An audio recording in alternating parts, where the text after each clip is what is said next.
Assalamualaikum warahmatullahi wabarakatuh.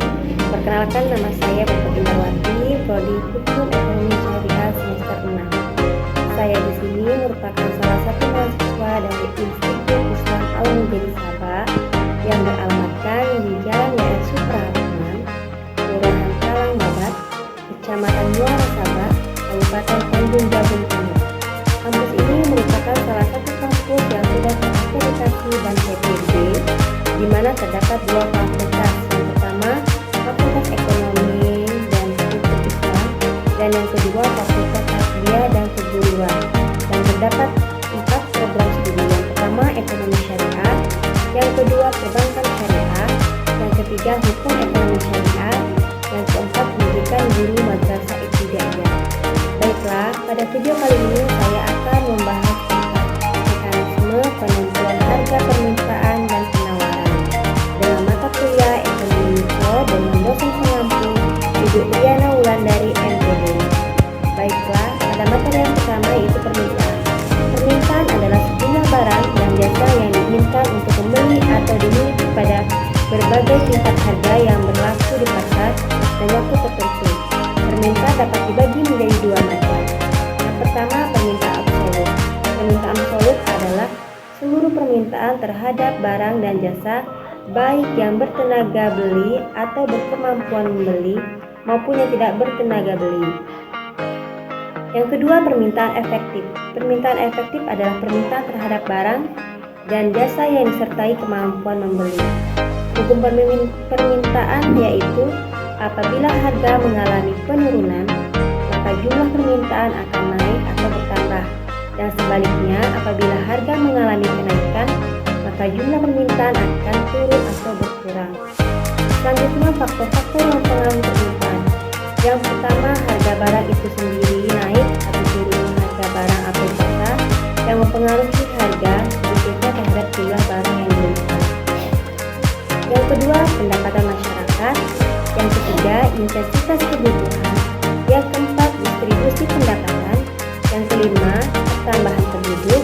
Yang keenam, selera. Yang ketujuh, barang pengganti. Selanjutnya, kurva permintaan. Kurva ini menggambarkan hubungan fungsional antara harga dan jumlah barang yang diminta. Kurva ini memulai dari kiri atas ke kanan bawah, yang berarti bahwa makin rendah harga, makin banyak jumlah yang diminta. Mengapa demikian? Karena orang yang mula-mula tak mampu membeli dengan harga turun, maka menjadi mampu membeli, atau dari membeli potensial menjadi pembeli real. Orang yang tadinya membeli barang lain karena tingkat kemampuannya sekarang menjadi membeli karena mampu. Selanjutnya, pergeseran permintaan. Perubahan harga. Perubahan harga mengakibatkan perubahan permintaan, yaitu jika harga naik, maka jumlah permintaan akan berkurang. Jika harga turun, maka jumlah permintaan akan naik. Selanjutnya, perubahan pendapatan masyarakat. Pendapatan masyarakat akan mengakibatkan perubahan permintaan. Jika pendapatan masyarakat naik, maka jumlah permintaan akan bertambah. Dan jika pendapatan masyarakat turun, maka jumlah permintaan akan berkurang. Selanjutnya, penawaran. Penawaran di sini yaitu jumlah barang dan jasa yang disediakan untuk dijual pada berbagai tingkat harga pada waktu dan tempat tertentu. Jumlahnya penawaran sebagai akibat adanya permintaan dan sebaliknya, sehingga antara penawaran dan permintaan tidak dapat dipisahkan. Hukum penawaran yaitu apabila harga naik, maka jumlah barang atau jasa yang ditawarkan meningkat atau bertambah. Jika harga barang atau jasa, maka jumlah barang atau jasa yang ditawarkan berkurang atau turun. Selanjutnya, kurva penawaran, yaitu garis yang menghubungkan titik pada tingkat harga dengan jumlah barang yang ditawarkan. Kurva penawaran bergerak dari bawah ke atas, yang menunjukkan bahwa jika harga barang tinggi, para penjual akan menjual dalam jumlah yang lebih banyak. Selanjutnya, pergeseran kurva penawaran. Kurva penawaran akan mengalami pergeseran tergantung pada faktor yang mempengaruhinya. Jika harga barang naik, maka jumlah penawaran akan bertambah. Jika harga barang turun, maka jumlah penawaran akan berkurang. Selanjutnya, faktor-faktor yang mempengaruhi penawaran. Yang pertama, biaya produksi. Yang kedua, teknologi. Yang ketiga, harapan keuntungan. Yang keempat, kebutuhan akan uang tunai. Yang kelima, harapan harga masa yang akan datang.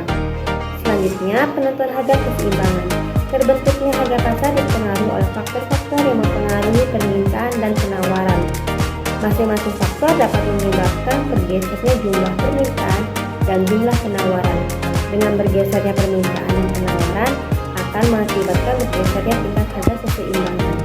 Demikianlah pembahasan tentang mekanisme penentuan harga permintaan